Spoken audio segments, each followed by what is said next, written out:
una semana importante en el ámbito internacional, con fechas que se recordaron, pero también presentes que guardan relación con aquellas instancias. Por un lado, la polémica y cómo los medios encararon el recuerdo de las Torres Gemelas. Por otro lado, Libia hoy, en esta actualidad intensa. Pero por otro lado se descubrió, algo que habíamos señalado en varios espacios de la señal, que algunas potencias que obturan la perspectiva de los países del tercer mundo de tener energía nuclear, tienen una enorme cantidad de plantas nucleares en su interior. ¿Cuál es la verdad? También actualidad nacional, aquí en Mesa de Periodistas.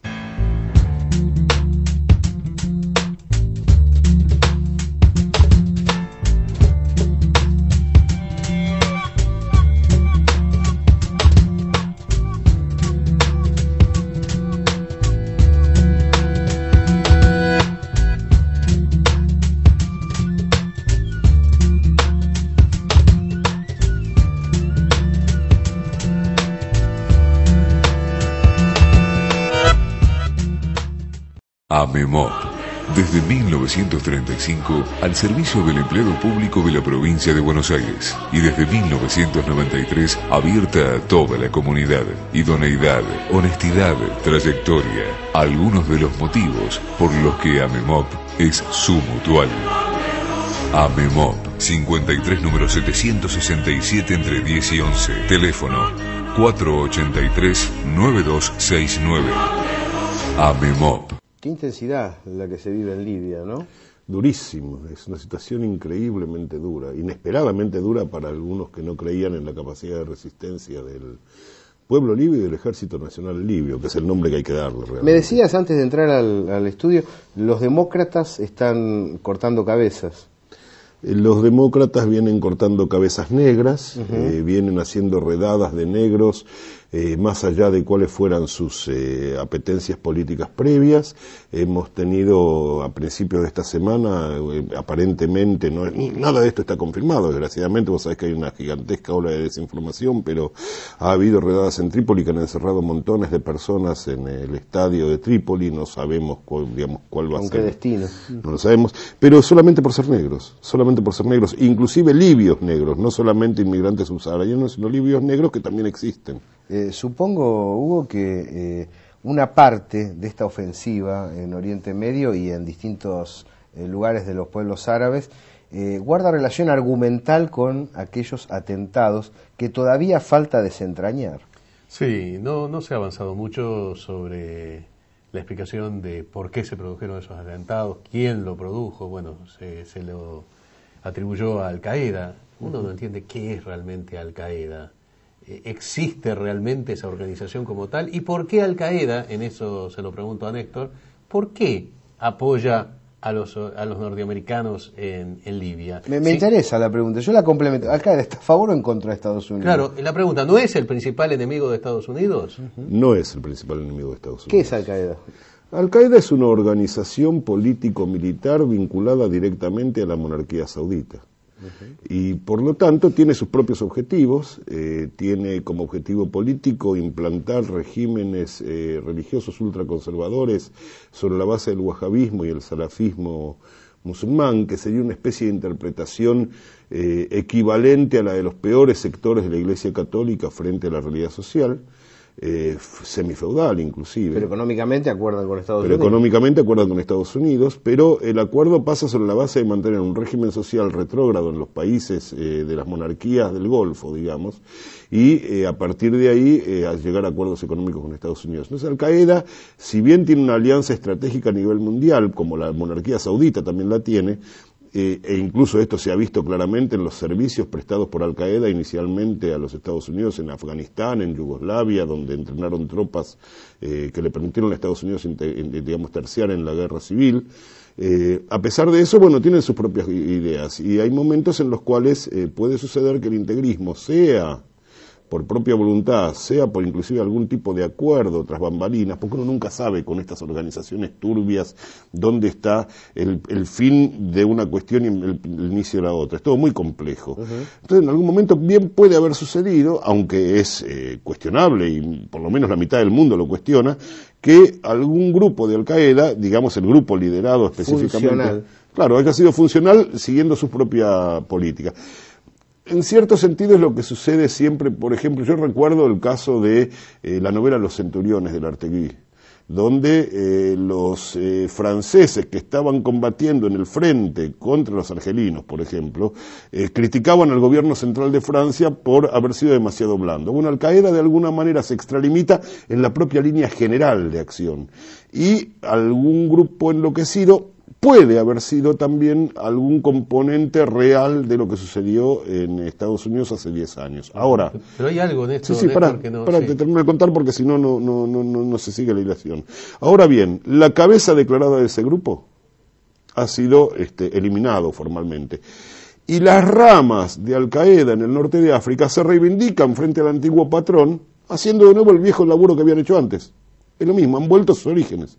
Una vez eliminado el sector enloquecido, estoy hablando de la lógica de la justificación, no digo que esto sea así, realmente ni siquiera sabemos si realmente fue Osama Ben Laden el que mataron en Pakistán, ni siquiera eso sabemos.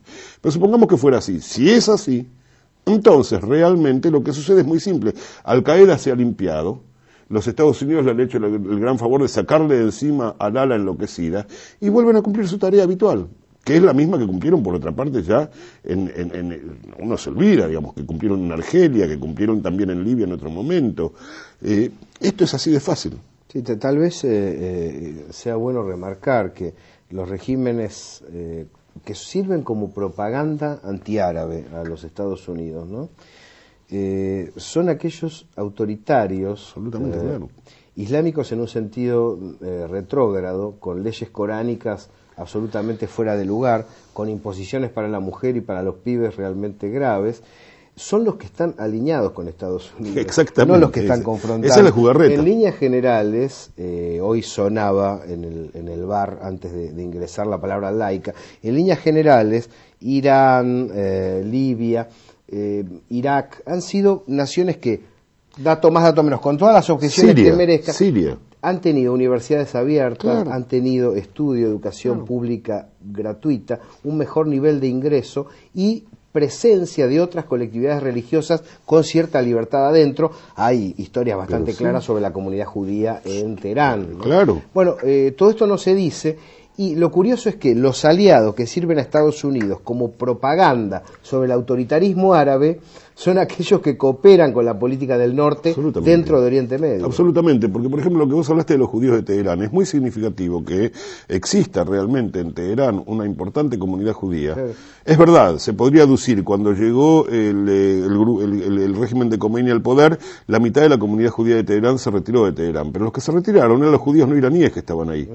Los judíos iraníes siguieron ahí, y más allá de que uno esté de acuerdo o no, por su condición de minoría religiosa, tienen derecho a lugar en el Parlamento.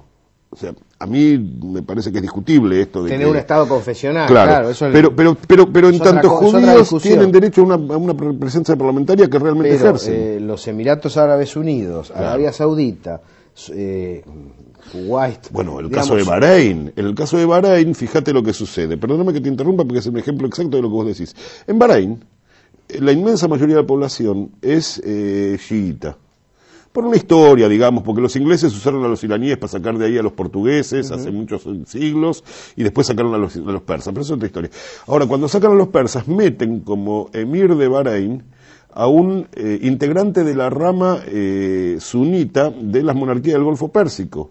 Entonces, en un momento dado, cuando, aprovechando la supuesta primavera árabe, los bahreiníes dicen, bueno, ahora nosotros vamos a poder también tener derechos civiles y nuestra religión la vamos a poder practicar libremente, más allá de lo que piense nuestro monarca, ¿qué hace el emir de Bahrein? Le pega un telefonazo a su primo, el rey de Arabia Saudita, e invade Arabia Saudita Bahrein, cosa de la cual nadie se enteró.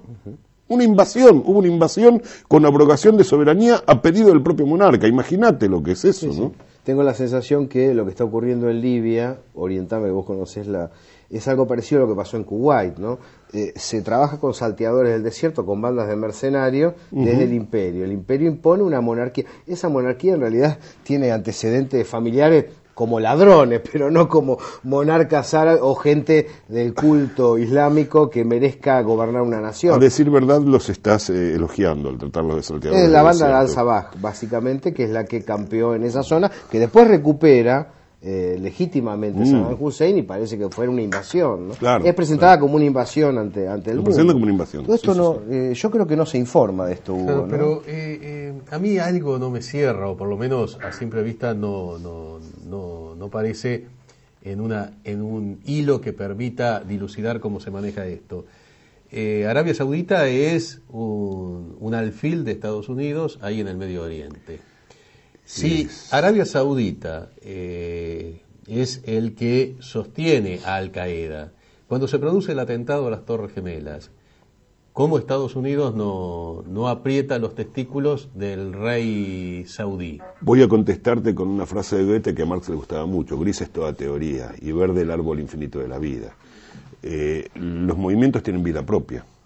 Y Al Qaeda jamás... Hezbollah es otra demostración claro, de ese proceso. Jamás, de todos modos, jamás que al principio yo coincido apoyo más con la visión del autoatentado, te digo, ¿no? Después de ver cómo están estructuradas las torres, de escuchar al fabricante de las torres, al arquitecto que las diseñó, y ver el poderío de los aviones que estallaron sobre ellas, y ver cómo implosiona o cómo dan la sensación de implosión, tengo una percepción de que no es disparatada la teoría del autoatentado. Yo creo que ninguna teoría es disparatada.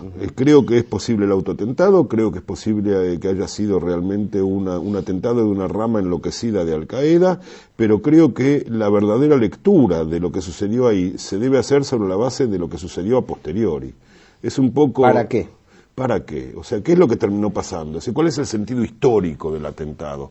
Un poco como quien dice, bueno, a ver, cuando la mataron a Sisi en Suiza, bueno, eso fue un atentado terrorista contra la candidata emperatriz. Ahora, cuando lo mataron al archiduque Francisco José en Sarajevo, ahí empezó la Primera Guerra Mundial. O sea, el sentido de los dos asesinatos es distinto. Bueno, lo mismo pasa también ahora. Lo que ha sucedido en las Torres Gemelas, podemos discutir quién fue. Lo que no podemos discutir es que después de las Torres Gemelas se lanzó una ofensiva sobre el conjunto del planeta de parte de una teoría de la guerra permanente que no sabe cuándo va a terminar.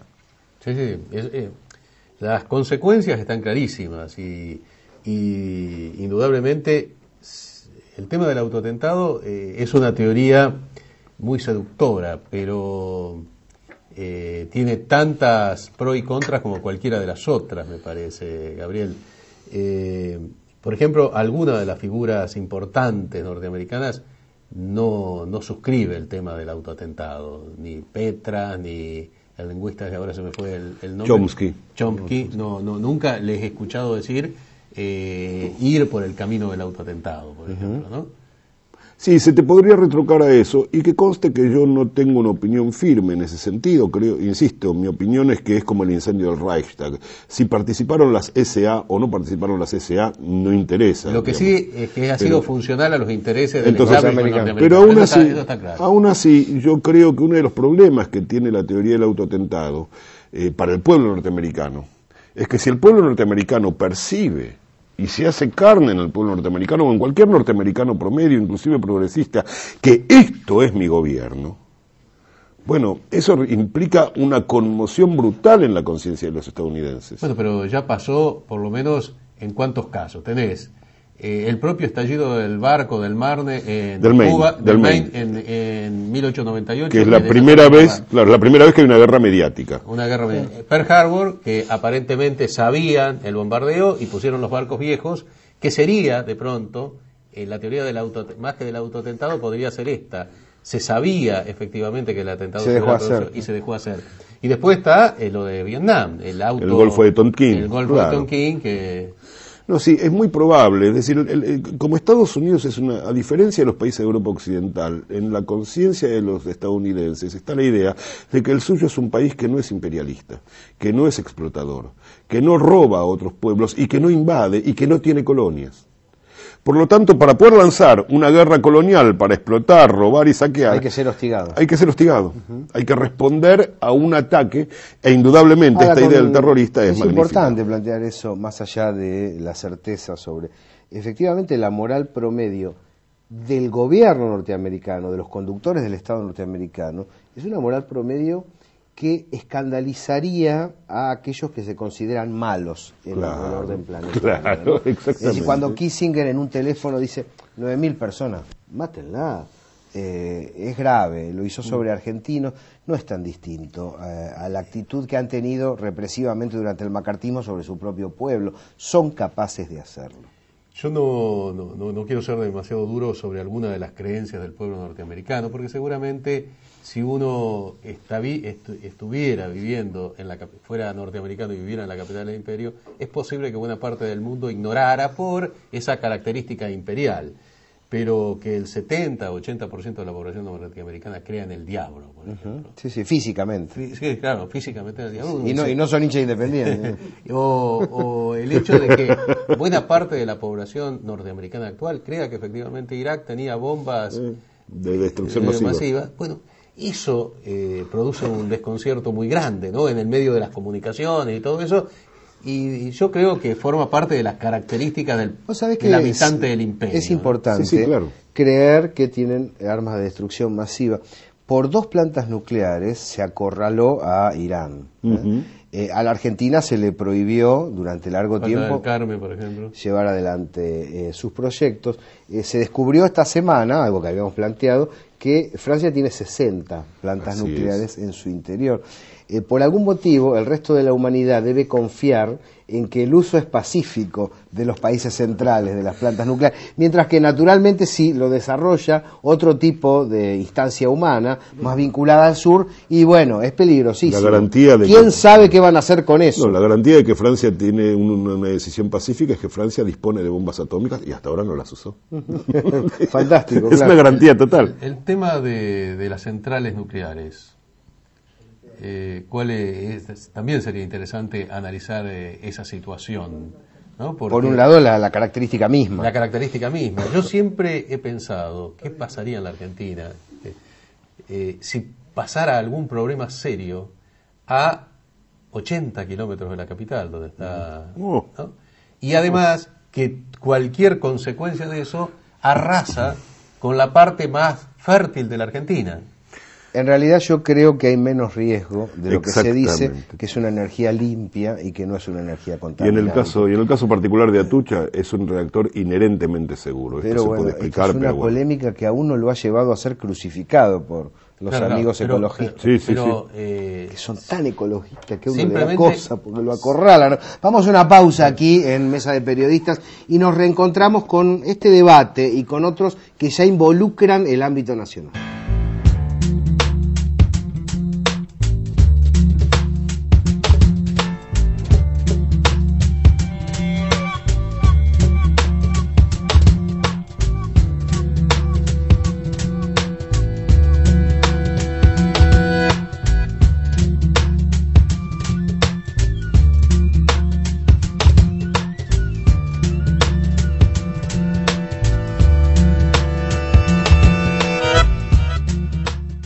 AMEMOP, desde 1935 al servicio del empleado público de la provincia de Buenos Aires y desde 1993 abierta a toda la comunidad. Idoneidad, honestidad, trayectoria, algunos de los motivos por los que AMEMOP es su mutual. AMEMOP, 53 número 767 entre 10 y 11, teléfono 483-9269. AMEMOP. Seguimos con esta producción especial de la Señal Medios y de Integra TV, planteado el tema, ¿no? Vamos hacia lo nacional, pero antes un toque que enlaza. Vos tenías una observación para hacer sobre la energía nuclear, Hugo. No, simplemente siempre la duda que me produce el grado de seguridad con centrales nucleares que tienen muchísimos años, en la zona más densamente poblada y más fértil de la Argentina. No es un lugar cerca de la cordillera, alejado, por ejemplo, de poblaciones importantes. Estamos hablando de un radio que comprende seguramente el 60% de la población del país, ¿no? Quiero señalar, ahora le voy a dar la opinión a Néstor, que CNA, INVAP y Balseiro para mí son entidades confiables. No sé Sí, yo creo que son confiables, creo que en particular, en el caso particular de Atucha es una tecnología absolutamente confiable. Creo también, esto que voy a decir va a sonar espantoso, pero creo también que hay que tener cuidado con la idea de un gigantesco desastre nuclear que liquide toda la producción pampeana, porque si hubiera un desastre no sería de esa magnitud, aunque sería un desastre y una tragedia gigantesca de todas maneras. Y hay mucho que aprender sobre el tema nuclear, y sobre el tema nuclear argentino en particular. El diseño de centrales de la Argentina, en realidad, está en punta en el mundo. Entre otras cosas, porque no han sido diseñadas en principio por un afán de lucro, como si las de Westinghouse, por ejemplo, sino para dar electricidad, para dar energía. Esto es crucial. El modo en que están hechas las centrales, por lo menos las de Atucha, hay otras que se podría discutir un poquitito, apenitas, es inherentemente seguro. Y el Atucha 2 va a ser más segura todavía. Así que a mí no me preocupa mucho el tema del emplazamiento. Es más, te diría que es mucho peor que pongamos una central cerca de la cordillera, porque las cordilleras son así. Zona sísmica, claro. Así que dejemos tranquilas a las centrales donde están, En la que llanura. no joroban a nadie. Y realmente el tema es... Pero nos lo comprometemos a analizarlo a Sí, fondo. cómo ¿Qué es no. la energía nuclear? ¿Cómo no? ¿Cómo no? ¿Y por qué? Sí, sí. Hubo varios temas de actualidad en la República Argentina en este último tramo, ¿no? Por un lado, bueno, los planteos de Cristina relacionados con la industria, la respuesta de los industriales, el planteo de la Confederación General del Trabajo, la situación relanzada de Joclender en la polémica interior, bueno, muchos asuntos que guardan vínculo con los comicios de octubre y también Sí. con el panorama interno, sin olvidar la continuidad de las paritarias, el ajuste para arriba de la asignación universal por hijo y la mejoría para los trabajadores pasivos. A mí me parece que en el tema de lo que ha sucedido después del 14 de agosto es casi un principio de la física, el campo gravitatorio, ¿no es cierto? Un cuerpo celeste tiene más campo gravitatorio cuanto más masa tiene. En política pasa lo mismo, cuanto más masa tenés atrás, más campo Estaba gravitatorio tenés. acostumbrado a tus parábolas futboleras y acá ya me confundí. Sí, Bueno, he pasado a la física. Muy bien, muy bien. Prefiere. Claro. Perdón, usted disculpe. sobre todo- No hay defensa, no hay justicia en este país. Sobre todo cuando el fútbol pasa a ser meramente físico y falta, entonces paso directamente a la física.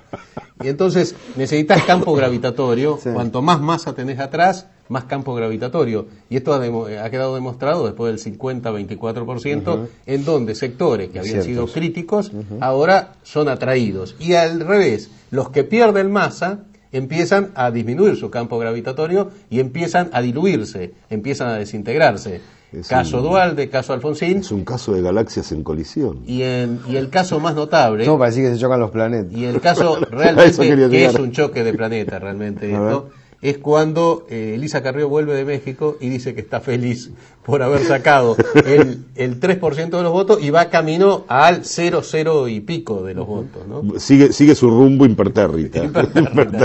Sí. Vuelvo a decir aquella afortunada frase de Jorge Asís: preside una empresa de demolición. Absolutamente. Absolutamente. Hay un nuevo Absolutamente. rol aquí, ¿no? Porque la sorpresa, en el mejor sentido, debe la de Mendiguren respaldar, a otros empresarios respaldar A un Violcati, que el hombre que anunciaba... Ah, en algo nos estamos equivocando. quejándose. No, pero Violcati tiene una lectura, una segunda lectura importante, que es el El sentido... compañero Violcati. O sea que mis límites son más estrechos que los tuyos. No, pero lo que importa es el sentido que tiene esta idea de industrializar la ruralidad. Esto no es para tratarlo ahora, es para hacerlo más largo, pero hoy hay una cuestión en juego, que es algo que el fin de semana pasado, creo, o el lunes, por ahí, un funcionario importante del Gobierno Nacional, Jorge Neme, planteó en su verdadera dimensión. La idea no es, como plantea Huergo en crítica al gobierno, diciendo la ruralidad está industrializada, que vamos a, en vez de tener chancho, vamos a tener jamones. No es eso. La idea de industrializar la ruralidad, como la plantea este hombre Neme, es mucho más profunda. Es empapar los pueblos de la pampa húmeda y de las regiones rurales de industrias que provean insumos y maquinaria a la propia producción. Es decir, hundir el componente rentístico en un océano de valor empresariado que genera valor agregado industrial propiamente dicho, y no como reconstitución Va a del tener camino. que haber una nueva traza de ferrocarriles. Claro, bueno, ahí esto cambia mucho. Lo que está señalando. Claro. No, el tema de los ferrocarriles es fundamental, Es invertir esencial, rápidamente esencial, en eso. esencial. Pero incluso gente que estaba muy en contra, como la gente de APRESIT, aparecía ahí. ¿Qué es Sí, APRESIT? Bueno, Siembra son los directa. de siembra directa, ¿no? La agrupación de los productores de siembra directa. A mí, te soy sincero, entiendo esta situación antes de las elecciones, pero espero que después del 10 de diciembre haya una divisoria de aguas. El que se sume Violcati o APRESIT, Es inquietante. a mí me resulta un poco, me hace un cosquilleo, en fin. Incluso porque algunos uno- sectores como Cristiano Ratazzi. ¿Hay una diferencia entre el Cristiano apoyo Ratazzi- original de Grobocopatel y este de Violcati? ¿Hay diferencia? Sí, yo creo que hay diferencia. ¿Y por qué uno es bueno y otro es malo? No, yo no creo que ninguno de los dos sea bueno ni malo, creo que son intereses distintos. Al margen de lo que uno pueda decir, a favor o en contra de Grobocopatel, su proyecto es, a pesar de todo, más progresivo económicamente que el de Violcati. Esto es lo que quiero decir, nada más. Es inquietante, pero también es verdad que es una consecuencia del choque de galaxias, digamos. Lo que vos decís, creo que la metáfora de la masa... Muy difícil de la masa quedar afuera de es muy este crecimiento, difícil, ¿no? es muy difícil, o sea... Y sobre todo además porque no hay referencias externas, lo que hablábamos antes en otro perfil. No hay un norte sobre el cual recalar. Claro, es decir, Violcati responde a su situación internacional. ¿Qué apoyo tiene Violcati hoy en día cuando el apoyo siempre de este grupo social en la política argentina, digamos de la oligarquía más concentrada y rentística y parasitaria, ha sido el apoyo externo? Hoy no puede contar con eso. Como que no le quedó otra. Sí, Bueno. sí, pero es fuerte para un tipo que Es durísimo, en es julio, durísimo, claro. mediados o fines de julio, yo no me acuerdo qué día fue el discurso de clausura de inauguración, que dijo, faltan pocos días para que termine esta larga noche de la ignorancia, ¿no? Bueno, hay una lectura demográfica de esto. 2,5 millones de visitantes en Tecnópolis, a gatas 500,000 con suerte, y seguramente muy inflados en la sociedad rural. Esto tampoco lo puede haber. Y el voto en el interior de Santa Fe, en el interior de Córdoba y en el interior de provincia de Buenos Aires. ¿Me dejás pasar un pequeño chivito? Vamos. El viernes en la Casa del Bicentenario hay una mesa redonda con Eduardo Josami, José Pablo Feynman y Guado de Pedro, bueno, que me han encomendado la moderación. Muy bien. Está bien, muy bien. Vas a tener laburo, A las 19 horas. Gracias Hugo, gracias Néstor. Por favor. Así cerramos esta mesa de periodistas. Les recomiendo a aquellos que nos han pedido volver a ver el programa, ponen la señal medios en Google o en Yahoo y entran a toda nuestra producción televisiva, radial y de textos. Pueden ingresar a ese espacio sin ninguna dificultad a través de cualquier computadora. Los saludamos desde aquí, nos despedimos hasta la semana que viene.